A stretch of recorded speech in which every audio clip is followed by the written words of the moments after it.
আমাদের অনন্য স্টোরি সকল প্রকার পার্ট গল্প দেখতে আমাদের চ্যানেলটি সাবস্ক্রাইব করে পাশে থাকা বেল আইকনটিতে ক্লিক করে অল নোটিফিকেশন অন করে দিন। সূর্যটা ধীরে ধীরে কুয়াশার মাঝে হারাতেই ঝিলের মুখটা শুকনো হয়ে গেল। দেখতে বেশ ভালো লাগছিল। কি সুন্দর চাদর মতো করে একটু একটু করে আড়াল হয়ে যাচ্ছিল সূর্যটা। সূর্য গ্রহণ হলে যেমনটা লাগে ঠিক তেমন। অভিনব ঝিলের মাথায় থাকা ক্যাপটা খুলে দিল। ঝিল নাক মুখ কুঁচকে বলল, ক্যাপটা খুললেন কেন? ক্যাপ পরলে কেমন লাগে? এমনিতে বেশি সুন্দর লাগে। ঝিল ঠোঁট বাঁকিয়ে রইল। অভিনব ঝিলের মাথায় ক্যাপটা দিয়ে বলল, ক্যাপ পরলেও সুন্দর লাগে, লাইক বিদেশিনী। তাই নাকি? অভিনব মাথা কাত করে বোঝালো। তারপর বলল, চা খাবেন? আচ্ছা। আপনি বসুন, আমি চা নিয়ে আসছি। আমিও যাব আপনার সাথে। আচ্ছা চলুন। ঝিল আর অভিনব মাঠের একটু পাশে থাকা একটি চায়ের দোকানে চলে আসলো। চায়ের দোকানটা তেমন পরিষ্কার নয়, তবে চা খাওয়া যেতেই পারে। মাঝবয়সী লোকটা চায়ের ফ্ল্যাক্সটা টেবিলে রাখছে, সাথে টুকিটাকি কাজও করছে। ঝিল হাতে হাত ঘষে বলল, ঠান্ডা বেড়ে যাচ্ছে। চা খেলে দেখবেন শরীর মন দুটোই গরম হয়ে যাবে। ঝিল মাথা কাত করে মুচকি হাসল। চায়ের দোকানদার অভিনবকে দেখে একটু অবাক হয়েছে। তার এখানে প্রায় সময় বিদেশি পর্যটকের দেখা পেলে। তারা সচরাচর চা খায় না, কারণ তারা হাইজিন আর লাইফ নিয়ে সচেতন। ইনটেক ছাড়া কোনো কিছুই মুখে তোলে না। অভিনব সবিনয়ের স্বরে বলল, চাচা দুটো চা হবে? লোকটা ভারী অবাক হলো। ফরেনার ছেলের মুখে স্পষ্ট বাংলা ভাষা তিনি ঠিক হজম করতে পারলেন না। অভিনব আবার একই প্রশ্ন করল। লোকটা দাঁত কেলিয়ে হেসে বলল, হবে। অভিনব আশেপাশে তাকিয়ে দেখল বসার জন্য একটা বেঞ্চ আছে, তবে বেশ ময়লা। ঝিল বসতে যেতেই অভিনব হাত ধরে ফেলল। চোখ দিয়ে ইশারা করে বোঝালো না বসতে। ঝিল ভ্রুকুচকে বেঞ্চটা পর্যবেক্ষণ করে দেখল বালি লেগে আছে। ঝিল আর বসল না। লোকটা দোকানের ভেতরে গিয়ে কিছু নিয়ে আসলো। কাঠের টেবিলটাতে বিভিন্ন সরঞ্জাম রাখা। 3টে বোতলে লালচে রঙের কিছু দেখে অভিনব বলল, চাচা এগুলো কি? মধু। অভিনব বোতলগুলো ঘুরিয়ে ঘুরিয়ে দেখে বলল, এই মধুগুলোর নাম কি? এখানে যেগুলো আছে খলিশা, কেওয়া আর বাইন। ঝিল উৎকণ্ঠা হয়ে বলল, সুন্দরবনে কি কি ধরনের মধু হয়? সাধারণত 5 ধরনের মধু হয়: কেওড়া, গরান, খলিশা, বাইন ও কেওয়া। অভিনব মধুগুলো ভালো করে দেখতে দেখতে বলল, চাচা এসব মধুর টেস্ট কেমন? বেশি মিষ্টি কোনটা হয়? মিষ্টি হয় খলিশা মধু, অন্যগুলো একটু টক হয়, আবার কষও হয়। ঝিল বেশ মনোযোগ দিয়ে কথাগুলো শুনল। অভিনব লম্বা করে শ্বাস নিয়ে বলল, শুনেছি এখন নাকি এখানেও ভেজাল মধু দেওয়া হয়। চাচা আপনার মধুতে ভেজাল নেই তো? আরে না স্যার, কি যে বলেন, এইসব খাঁটি মধু। অভিনব ফোন ঘেটে বলল, খলিশা মিষ্টি হয় তাই না? এটা দেখতে কেমন? গাঢ় হয় আর সাদা হয়, আর খেতেও সুস্বাদু। লালচে হয় না? না। অভিনব মুচকি হেসে বলল, চাচা 250 গ্রাম খাঁটি খলিশা মধু দিন। ঝিল আপনি খাবেন তো? ঝিল লাফিয়ে বলল, অবশ্যই। অভিনব মুচকি হেসে একটা বোতল বাড়িয়ে দিয়ে বলল, তোর টাকা কেজি? 1000 টাকা। অভিনব বিলটা দিয়ে মধু নিয়ে নিল, সাথে 2 কাপ চাও নিয়ে নিল। লোকটার হাতের চা বেশ ভালো। ঝিল চা খেতে খেতে বলল, আচ্ছা অভিনব, একটা কথা বলুন তো, কুমির তো মানুষও খেয়ে ফেলে, তাহলে এখানে ওদের কি খাওয়ানো হয়? আমি তো ঠিক জানি না ঝিল, ওর চাচাকে জিজ্ঞাসা করে দেখি। অভিনব চায়ের কাপে চুমুক দিয়ে বলল, চাচা আপনি এখানে কি শুধু চা বিক্রি করেন? না, আমি কুমিরদের পরিচর্যাও করি। আচ্ছা, তার মানে আপনি কুমিরদের খাবার দেন। চাচা কুমিরদের কি খাওয়ানো হয়? লোকটা মাথা ঝাঁকিয়ে পড়ল, ব্রয়লার মুরগি, তারপর মাছ, কাঁকড়াও খাওয়ানো হয়। ঝিল হা হয়ে তাকিয়ে পড়ল। মানুষের খাবার কি ওদেরকে খাওয়ানো হয়? অভিনব একগাল হেসে বলল, হ্যাঁ। আচ্ছা চাচা, কুমিরের বাচ্চাদের কি খাবার দেওয়া হয়? কুমিরের বাচ্চাদের ছোট ছোট চিংড়ি দেওয়া হয়, তারপর ব্রয়লার মুরগির ছোট ছোট টুকরো দেওয়া হয়। ঝিল ভাবুক হয়ে কিছু ভাবতে লাগলো। তারপর অভিনবকে ফিসফিস করে বলল, কুমির কি ডিম পাড়ে? ঝিল আপনি এটা প্রশ্ন করলেন আমাকে? ঝিল বেকি হাসি দিয়ে বলল, আমি আসলে একটু কনফিউশনে ছিলাম। তারপর একটু থেমে বলল, চাচা বুঝেন কি করে যে কুমির ডিম পেড়েছে? একটা নির্দিষ্ট সময় থাকে, আমরা সেই টাইম দেখেই লক্ষ্য রাখি, তারপর ওদের জন্য ঘর করা হয়। ঝিল অভিনবর হাতে খোঁচা মেরে বলল। তারপর ডিম থেকে বাচ্চা হয় কি করে? অভিনব ফ্যালফ্যাল করে তাকিয়ে থেকে বলল। আপনি একটু চুপ করুন ঝিল, এমন কিছু না বলে ফেলেন যাতে লজ্জায় নিজেই কুকড়ে যাবেন। ঝিল মুখটা গোমরা করে নিল। অভিনব ছোট ছোট করে বলল, সরি। ঝিল কিছু বলল না আর। অভিনব লম্বা করে শ্বাস নিয়ে বলল, আচ্ছা, চা খাওয়া তো শেষ, এখন যাই, চলুন। ঝিল মাথা ঝাঁকালো। এক পা বের হয়ে ঝিল লাফিয়ে উঠল। অভিনব সরু চোখে তাকালো। কি হয়েছে? আমার একটা প্রশ্ন আছে। অভিনব কিছু বলবে তার আগেই ঝিল বলল, চাচা আগে বলুন তো, এরা একসাথে কতগুলো ডিম পারে? একসাথে প্রায় 50 থেকে 60টা পারে, তবে সবগুলোর থেকে বাচ্চা হয় না। ঝিলের চোখ চড়ক গাছ। অভিনব ফ্যালফ্যাল করে তাকিয়ে থেকে ঝিলকে টেনে নিয়ে এলো। অভিনব মুখ চেপে হাসতে লাগলো। বিস্ময়ে হতবাক হয়ে গেছে ঝিল। অভিনব হালকা কেশে বলল, কিছু বলুন, এভাবে থম মেরে গেলেন কেন? একটা কথা বলুন তো, এদের পেটে এতগুলো ডিম কি করে থাকে? অভিনব হো হো করে হেসে বলল, আপনি অনেক বেশি কৌতূহলী, আপনি জানতে পারলে বলবো, ঠিক আছে? ঝিল একগাল হেসে সম্মতি জানালো। বিকেল প্রায় 5টা হতে চলেছে। ট্রাভেল এজেন্সির লোকজন সবাইকে করমজলে কাঠের তৈরি ট্রেইল প্রদর্শন করার জন্য ডাকছে। এখানে একটা ওয়াচ টাওয়ার আছে, সেটার উপর উঠলে মোটামুটি ভালো একটা ভিউ দেখা যায়। ঝিল পাপড়ির সাথে হেসে হেসে কথা বলছে। পাপড়ি হচ্ছে শাকিলদের বান্ধবী। ও আর ওর হাজবেন্ড এসেছে। পাপড়ির সাথে ঝিলের বেশ খাতির জমেছে। বয়সের ফারাক অনেক হলেও দুজনের কথা বলার স্টাইলে মনে হচ্ছে বান্ধবী। পাপড়ি হাসি থামিয়ে বলল, তুমি তো আচ্ছা মেয়ে, এতবার বিয়ের আসর থেকে পালিয়েছো। ঝিল মুচকি হেসে সম্মতি জানালো। পাপড়ি ঝিলের হাত ধরে বলল, আমরা সবাই মেহেদি পড়েছি, তোমার হাত খালি কেন? আসলে আপু, তোমরা তো আগে থেকে প্ল্যান করে এসছো, আমার তো। ওহো, আমি ভুলে গিয়েছিলাম। আচ্ছা যাই হোক, আমার কাছে মেহেদি আছে, তুমি রাতে পরে নিও। ঝিল মুচকি হাসলো। পাপড়ি ঝিলের গাল দুটো ড্রোনটা সেট করে নিয়ে অভিনব ঝিলের কাছে এসে দাঁড়ালো। ঝিল দাঁতে দাঁত চেপে বলল, আজকাল আপনাকে তো দেখাই যাচ্ছে না। এখন মাহির ভাইয়ার সাথে কথা বলছেন, আবার তার বোনের সাথে সেলফি তুলছেন। অভিনব একগাল হেসে বলল। আপনি কি জেলাস হচ্ছেন? ঝিল ভ্রুকুচকে বলল, হোয়াট? জেলাস? আর হাউ ফানি, শুনুন। অভিনব আমোদের সুরে বলল, বলুন। অভিনব, আপনি আবার আমার সাথে মজা করছেন? আচ্ছা সরি, এখন বলুন কি বলবেন। আসলে আমি চাইছিলাম যে আপনি ড্রোনটা চালাবেন না। কেন, সমস্যা কি তাতে? তাহলে তো আমরা ঘুরতেই পারবো না, আপনি ওই উড়ন্ত ক্যামেরা হাতেই ব্যস্ত থাকবেন। কথাটা ঝিল বেশ অসহায় হয়ে বলল। অভিনবর বেশ খারাপ লাগলো। আসলেই এখানে মোটামুটি সবাই ছুটি বেঁধে এসেছে। অভিনব ড্রোন নিয়ে পড়ে থাকলে ঝিল কি একা ঘুরবে? অভিনব লম্বা করে দম ফেলে বলল, আচ্ছা ঠিক আছে, আমি না হয় মাহিরের সাথে ফুটেজ কালেক্ট করে নিব, আপনি মন খারাপ করবেন না, আমি আপনাকে নিয়ে ঘুরবো। ঝিল খুশিতে গদগদ হয়ে গেল। অভিনব মিষ্টি এক হাসি দিল। ঝিল ব্যাকপ্যাক থেকে চকোলেট বের করতে লাগলো। ব্যাকপ্যাক খুঁজে হতাশ হলো। লঞ্চে চকোলেট ফেলে এসেছে ও।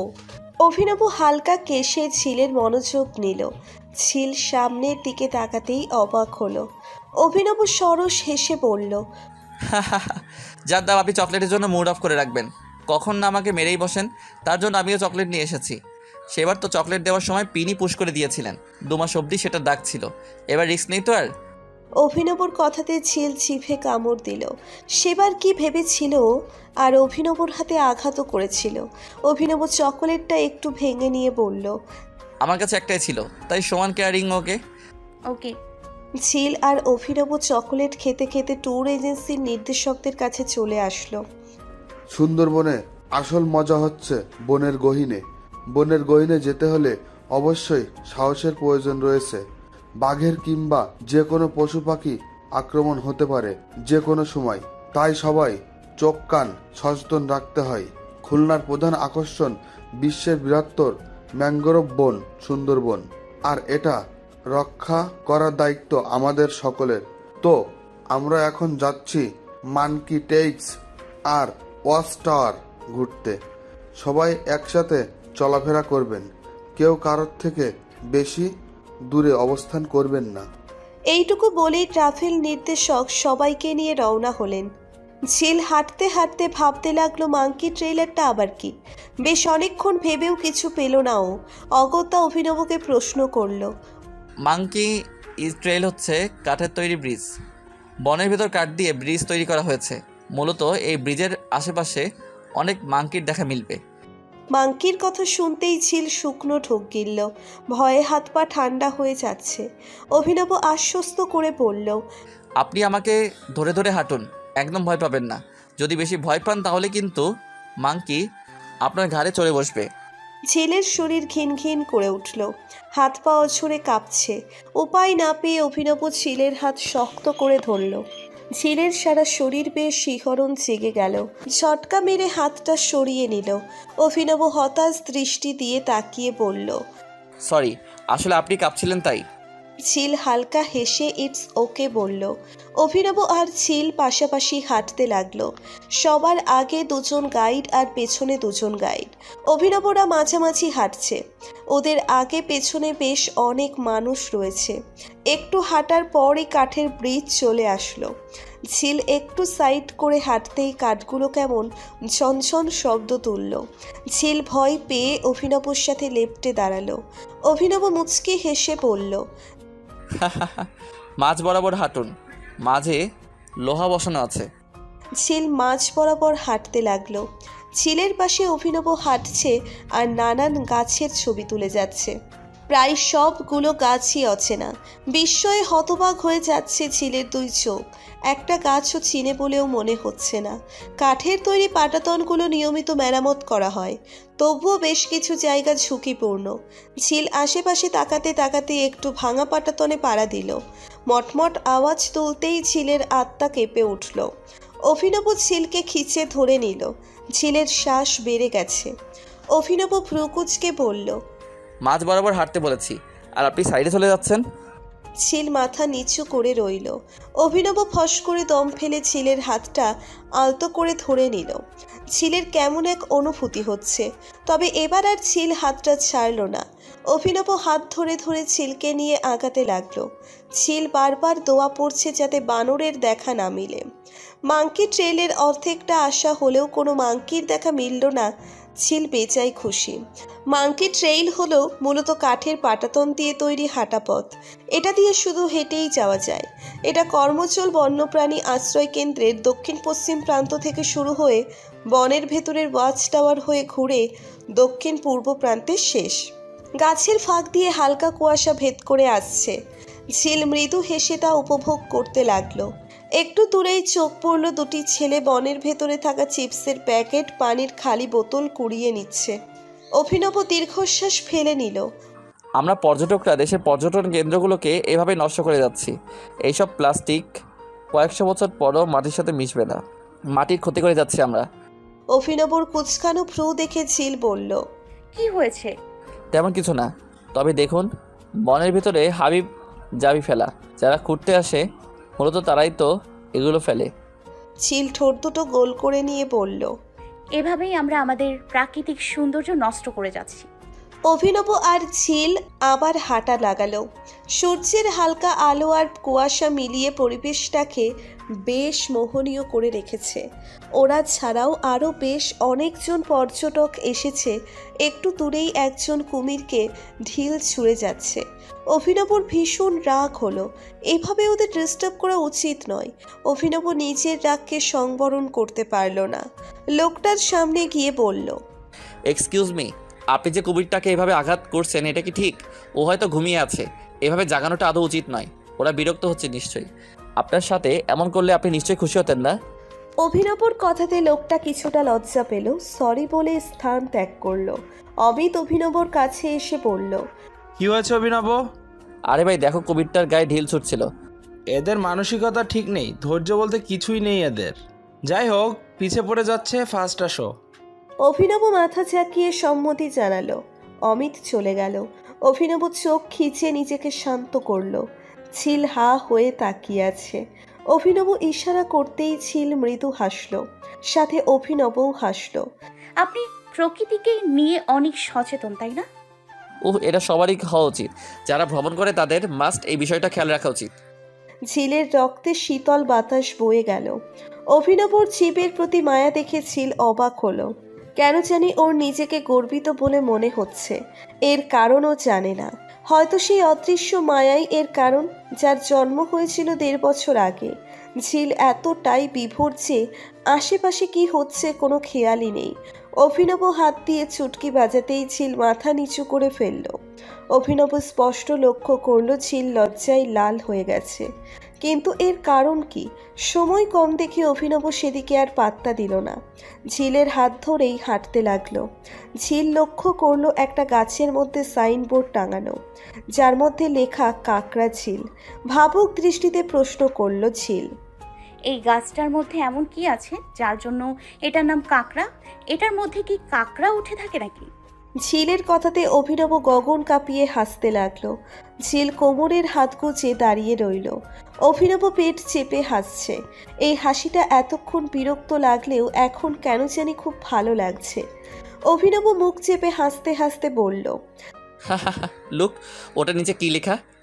ঝিল সরু চোখে তাকিয়ে দেখলো তার নিচে ইংরেজিতে লেখা কাঙ্কারা, আর ওইটা কাঁকড়া লেখা নয়, কাঁকড়া লেখা।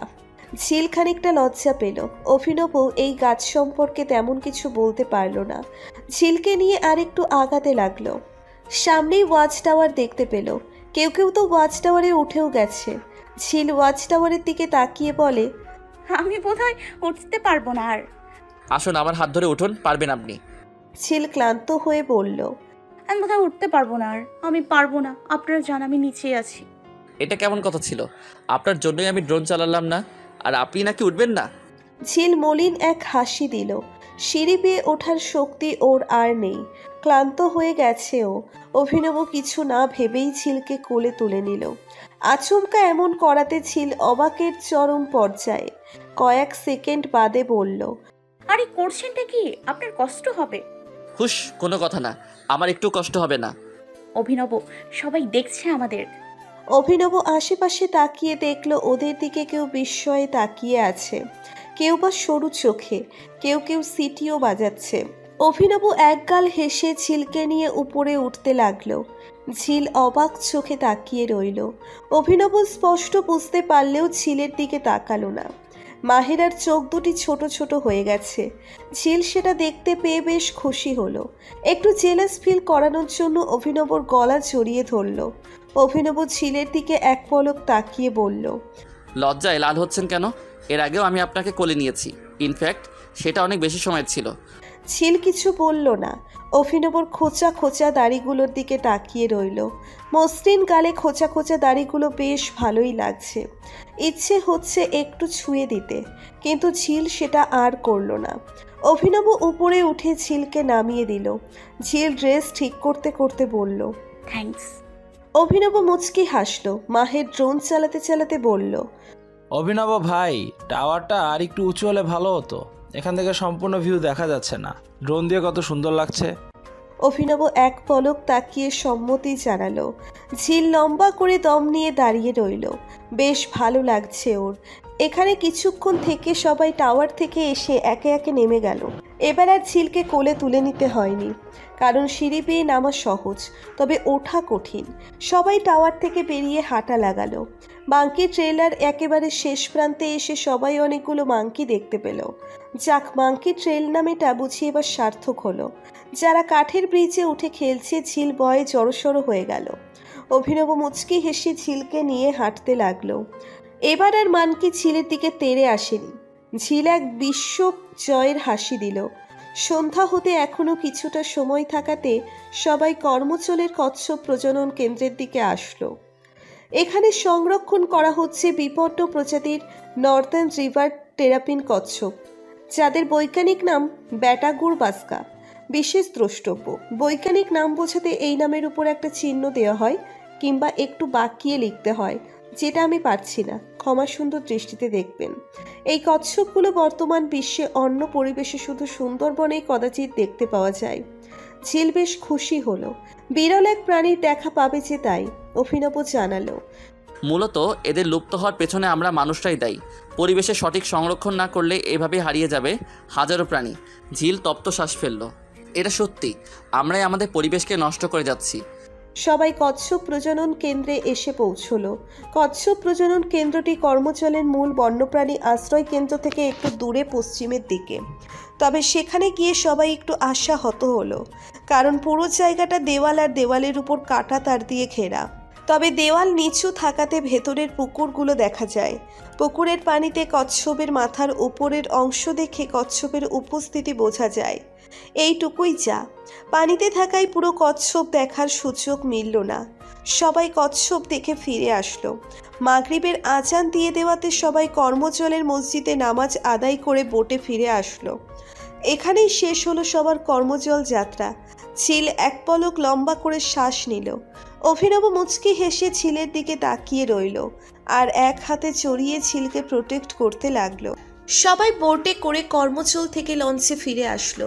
অভিনব ঝিলকে ধরে লঞ্চে উঠালো। প্রতি উত্তরে ঝিল চমৎকার হাসলো।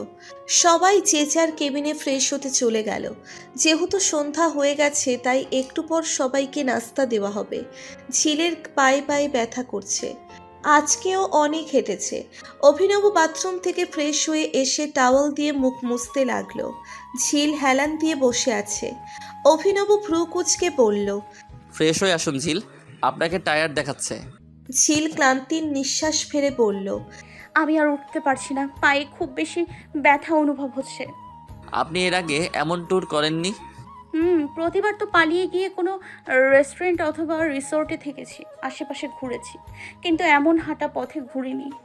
মাথাটা কেমন ঝিমঝিম মেরে যাচ্ছে। খুব বেশি ক্লান্ত লাগছে ঝিল? ঝিল মাথা চেপে ধরল। প্রচণ্ড পরিমাণে মাথা ব্যথা করছে ওর। অভিনব টাওয়েল রেখে ফ্যানটা অন করে দিল। শীতের মাঝেও ঝিল ঘেমে যাচ্ছে। অভিনবর বেশ খারাপ লাগলো। ঝিল কাঁধ থেকে ব্যাগটাও খোলেনি।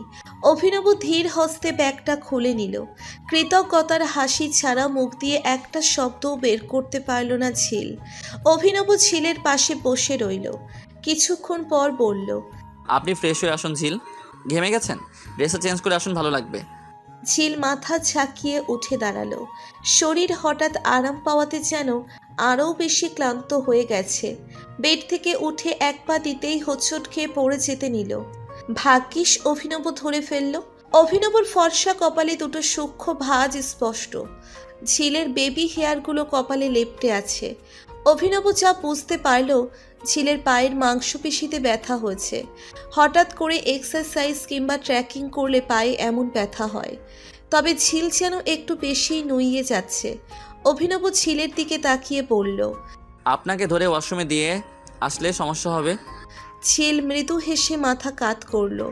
অভিনব এক হাত ঝিলের কাঁধ ছাড়িয়ে অন্য বাহুতে ধরে নিয়ে আসলো। ধীরে হাতে ঝিলকে ওয়াশরুমে নিয়ে আসলো। ঝিল ফ্যালফ্যাল করে তাকিয়ে থেকে বলল, আপনি কাইন্ডলি আমার ড্রেসটা একটু এনে দেবেন? অভিনব বিনা বাক্য ব্যয় করে ঝিলের ড্রেস আর টাওয়েল এনে দিল। ঝিল বাথরুমের দরজা লাগিয়ে ফ্রেশ হতে লাগলো। অভিনব লম্বা শ্বাস ফেলে কেবিন থেকে বের হয়ে গেল। ঝিলের পায়ে ব্যথা, তাই ওদের খাবারটা কেবিনের দিয়ে আসবে ও। বাথরুমের দরজা খোলার আওয়াজে অভিনব উঠে দাঁড়ালো। ঝিলকে ধরে নিয়ে বেডে বসালো। ঝিলের এখন বেশ ভালো লাগছে। ফ্রেশ হয়ে আসাতে ক্লান্তিটাও কমে গেছে। অভিনবর দিকে তাকিয়ে ঝিল বলল, থ্যাঙ্কস। কেন? এই যে আমাকে সাহায্য করার জন্য। ঝিলের কথাতে দারুণ হাসিতে হাসলো অভিনব। ঝিল আর চোখে সেই হাসি দেখতে লাগলো।